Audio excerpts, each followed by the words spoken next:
on Rob Snowden with Tech Brew Harvesting Robots. Rob, how are you doing this afternoon? Thanks for taking some time to join us today. Absolutely my pleasure. I hope you can hear me okay. Yeah, we can hear you just fine. So tell me a little bit about what you do. What is this? What is Tech Brew? Tech Brew Robotics is okay. Try to keep it brief, but 23 years of 23 years of industrial automations. So using machine vision to design robotics and automation solutions in industrial environments. We very lucky that a lot of our experience has been in food safe environments. So doing things like optimizing the cutting of cheese, stacking sandwiches in sandwich making factories, scoring bread dough. So we have some experience doing automations in food safe environments, and we are really focused on leveraging that experience and applying our skills to harvesting mushrooms and automating the harvesting of mushrooms. Because whether people know it or not, pretty much every mushroom you've ever seen in a supermarket has been picked by a human hand. So I'm sure that can be real labor intensive. Absolutely.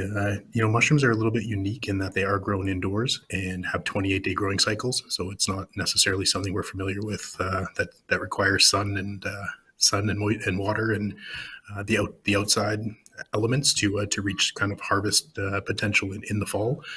With mushrooms, they are grown indoors and do have 28-day growing cycles, and then are grown in vertical racking. So the harvesting of them is quite challenging from a human biomechanics standpoint, because you're always bent over and reaching in, generally have a trimming knife in one hand, so harvesting with one and trimming with the other, and very, very, very challenging. And in order for harvesters to make money, they generally need to be north of sort of 50 pounds an hour. So when it takes kind of upwards of 10 mushrooms to create a pound, you can start doing the math pretty quickly on that's a lot of mushrooms. That's a lot.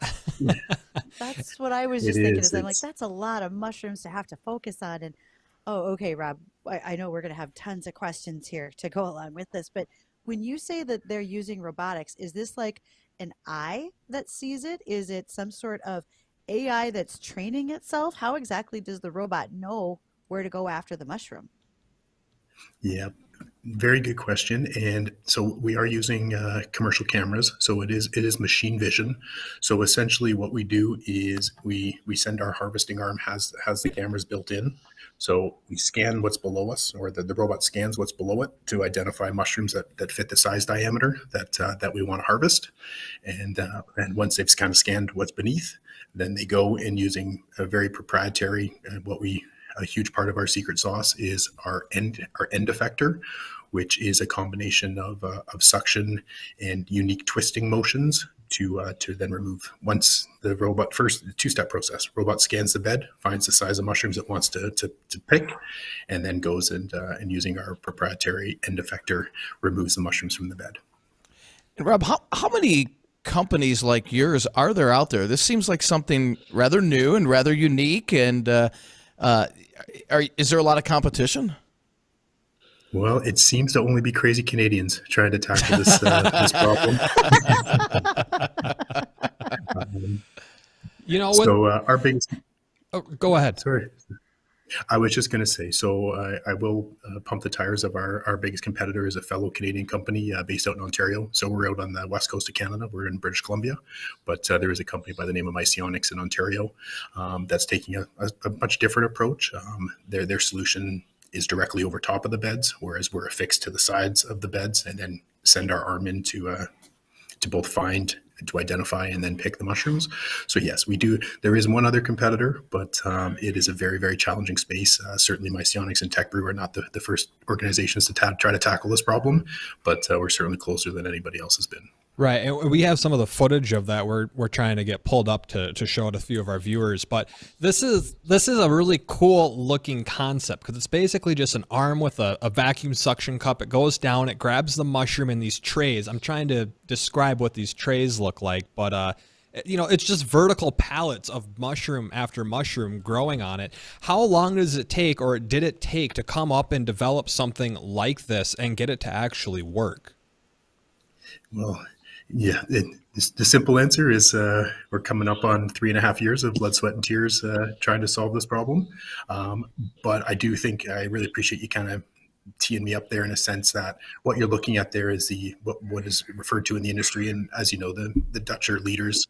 Holland is a leader in Europe as far as vertical racking and vertical indoor growing. And certainly that style of metal racking you're looking at there in the mushroom industry is known as Dutch racking. And what's nice is that whether mushrooms are being grown in Canada, the United States, Ireland, New Zealand, all over the world, that aluminum Dutch racking is the standard on modern mushroom farms. And so we had to figure out a way to attach a 600-pound robot to the sides of those growing racks. And then once secure and safe, then build in the machine vision to go find the mushrooms it's looking for. So Right. Certainly, it's easy now to be pretty cavalier about it, but yes, it's been a ton of research because there was no mushroom harvesting shop that we could go and purchase these tools from. Right? It is all proprietary, and certainly even when it comes to the Scara arm, which is a pretty standard application in robotics, they usually need more clearance than the foot that's between those racks in the aluminum racking. So, yes, it has been a lot of research and a lot of trial and error to get to this point. But again, I think we're closer than anybody's been. And you would kind of mention it's just you guys up in Canada trying to tackle this issue, or at least the foot runners on this. Is that where most mushrooms are grown? I have no idea where are these things grown? Is it kind of universal anywhere because they're grown inside, or? I promised I wouldn't come on your show today and bore everybody with mushroom stats, but I promised I would. It's okay. We're here for the stats, Rob. We're here.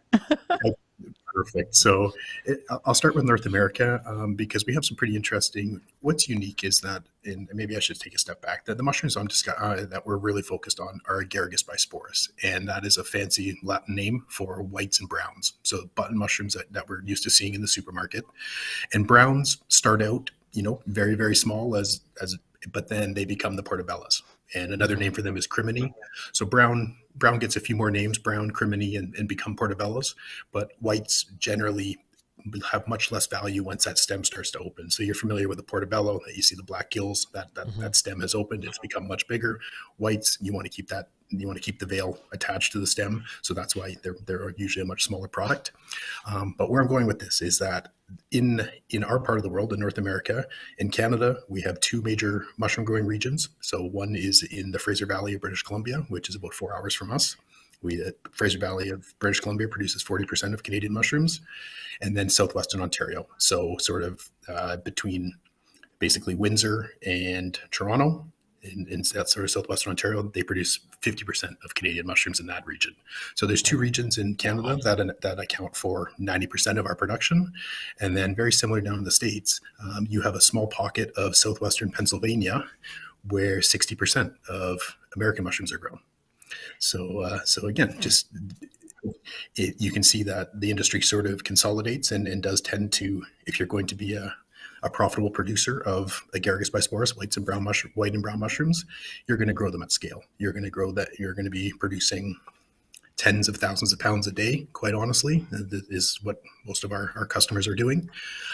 So they're big operations. They are huge industrial farms, and as I said, sort of. So what's nice is that it's pretty consolidated, and here in North America, we've got just a few zones that we're very, very focused on. Mm-hmm. Well, yeah, if you're doing tens of thousands of mushrooms, I can only imagine. Rob, what I know about mushrooms are generally a rather humid environment. How do these robotics perform in all that humidity around something that should be kept dry? What's the key to success? Certainly, we are designing our machines to IP67 rating, which essentially means that yes, it's a very good point that basically the IP67 rating is you can take a fire hose is sort of it's not just moisture, it's actually a pretty intensive pressure. So machines are built to withstand that. But also what's very unique about the mushroom industry is that once after that 28-day growing cycle, the final thing they do once the mushrooms have been cleared from the bed is they actually steam that room in preparation to kill all disease or any potential anything that can affect the the next harvest. So that is a huge part of the industry as well. Is actually a 2-day bake out of the growing rooms at the completion of each harvest or each flush. So yeah, it's certainly again we feel very fortunate that we have some experience and 20 plus years experience of building these types of systems, and certainly we're designing the robot to both be washed down and capable of withstanding the steaming that takes place in the room.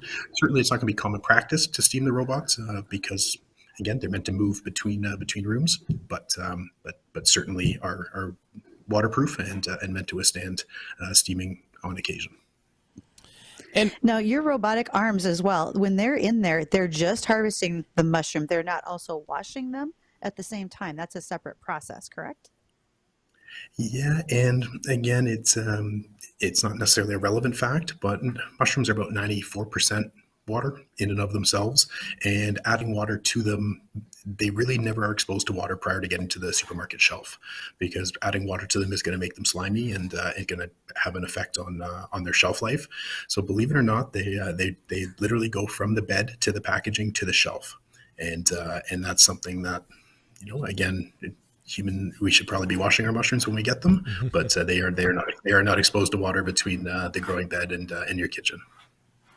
And Rob, is there any thoughts of expansion in terms of maybe including harvesting something other than mushrooms? Is that anything that your technology is kind of looking into? Absolutely, and it's a great question, and one that we're asked all the time, because there's lots of crops grown in vertical racking and in indoor environments. Certainly, and kind of a funny aside is we actually kind of got this journey started with the potential of picking tomatoes on the vine, and I know a lot of our competitors or a lot of people in this space are doing both strawberries and field crops as well. So the short answer to your question is we certainly are excited that the technology will have future applications, but really the proprietary end effector, that suction cup that we've created, is specific for the mushrooms that we're looking for. And just to be completely honest, the mushroom market, not only in North America but within Europe and around the world, is desperate, is really facing labor challenges. Producers are not capable. We're not able to grow supply, kind of given the labor restrictions and labor challenges that go along with the harvesting. So we really want to crack this nut. We really want to solve this problem first and foremost before kind of putting our attention elsewhere. But I certainly think that the motion with a different end effector will certainly have applications outside of mushrooms. That's super cool. And I'm not too sure. Start off, I didn't even know that mushrooms were grown inside. But what do you know by chance, off the top of your head, any other things? We were kind of talking about other applications. What other things are grown indoors that could maybe this be used for? And again, maybe just speaks to, well, I guess I can't pretend that we're in the Great White North in Canada here. I know North Dakota gets the 4 seasons as well, but certainly we are growing a lot of products indoors here in Canada. So leafy greens, but what is unique about mushrooms is that they are grown in compost. So they are grown in a medium that does have to be prepared. And again, most of these farms do have a composting element to their operations. So that's the combination of straw and generally chicken manure, a few other elements in there. But compost is a huge, and something that's very unique to the mushroom growing, is that mushrooms are grown in this very specific type of compost, whereas most indoor vertical farmings generally use hydroponics. So they won't even be using a soil, or they'll be using a different growing medium. So that is something that is unique to mushrooms. And Rob, I want to go back to something quickly that you had mentioned earlier about, so they go from directly into the packaging with your production there. Is that correct? Is that what you said? And thank you very much for circling back on that. 100%. I mean, again, when we talked to the first producers and we said, why has nobody solved this problem? Why are humans still harvesting mushrooms in 2023? Kind of, it was 2019 we were having those discussions, but you know where I'm going with this. In 21st century, why is it still a human operation to get mushrooms off a mushroom bed? And they said the 2 problems are find the right mushroom to pick and pick it without damaging it. And we've come to learn that there's a few more elements to the process, and really, what's nice about using machine vision to find the right mushrooms is that we're also using that same machine vision to identify on the stem, because part of the process is trimming the stem. The stem is attached to the bed, and so we use machine vision to identify the lowest area of dirt on the stem so that we can maximize stem length. We trim the stem, and then we do place in packaging. That is wild. And then that's incredible. Now, are they clean? Now, you said they are not clean before they go into the packaging. They're not. You said that is right. Okay, every package of mushrooms. Now I'm worried because every package of mushrooms I've ever purchased, it's got poopy on it. I don't clean them. I just because I'm usually sautéing them, but doesn't matter. That's poultry litter of some sort. Oh, thanks a lot, guys. You cook it hot enough, you're fine. You're fine. There is a 3 to 4 inch layer of. Sorry, my phone is ringing here. Please excuse me. There is a layer of peat on top of the compost. So they do actually, that's the final thing they add to the compost is a small layer of peat. So the mushrooms do actually grow out of the peat to give you some. There you go. You got a coffee filter over that. So, hey, Dean, you better start washing your mushrooms because the ones that are grown up at Forest River, North Dakota, that's turkey litter. Great. Thanks. I was wondering what that seasoning was on those mushrooms. Bridget, I know you got a couple of email questions here, but I got to ask this one quick while we're still on this topic. You were mentioning about this machine vision. What is this? What is machine vision? How does the tech work? What is it doing to determine what's right to pick and what isn't? Machine vision is leveraging camera technology. So obviously that's the vision component. And then we have proprietary software. We've done all the programming to then translate what the camera is seeing into a two-dimensional bed of shapes in very circular shapes, as you can imagine. And then it's the parameter, what it dictates what is going to be picked is the diameter size. So we give the robot a diameter range of say 1 3/4 inch to 2 2/4 or 2 1/4 inch. And then it goes and finds every mushroom that meets that size parameter. And again, the machine vision is fancy name for camera, but then leveraging software to then take those images and identify where you want to focus the end effector. Well, Rob, we have some questions coming in. Yeah.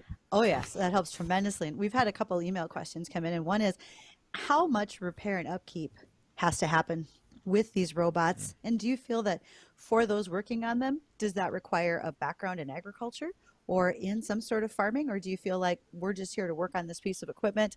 It doesn't matter where you came from. Yeah, so obviously we haven't been at it 10 years quite yet, but the shelf life that we're looking for on these machines is a 10-year shelf life, and looking for farmers to enjoy return on that investment over a 3-year period. So we do anticipate a lifespan of 10 years on these machines. And outside of daily cleaning, which is really just on the elements that are interfacing with the mushrooms, and that is obviously just a food safe element there. So there will be some daily cleaning of the parts that actually touch the mushrooms. But outside of daily cleaning, we're really looking at quarterly proactive maintenance. And yes, these are complex machines that do need to be maintained, but quarterly maintenance is sort of the big overhaul, and then just daily cleaning and daily maintenance as you go. Rob, this has been so much fun to visit about something so very different when it comes to the crop and the harvest. Could you share with folks, I mean, I know where I found your information, and that was in an article with the Future Farmer magazine, but where would folks find you if they want to watch your awesome videos and so forth? Yeah, I really, really appreciate that, Bridget. And part of part of our exposure in that publication was we are members of a Canadian Technology Accelerator. So we're very, very thankful to have been selected to participate in that, and that was part of our founder and president's trip down to North Dakota in late 2022. So yeah, the easiest ways to find us, we're up in Salmon Arm, British Columbia, which is halfway between Vancouver and Calgary if you're driving a car, and we are at techbrew.com. If you would need a slightly longer URL, techbrewrobotics.com or techbrew.com. Either one will get you to the website. Certainly on YouTube, we've got some footage of our mushrooms picking of our robots picking mushrooms on a commercial farm down in the Fraser Valley, down in Abbotsford, British Columbia. So I think between the video and the website, hopefully people can find us and learn more about what we're up to. I think they will, and we really appreciate it. Again, our guest today has been Rob Snowden. He is with Tech Brew Robotics out of British Columbia.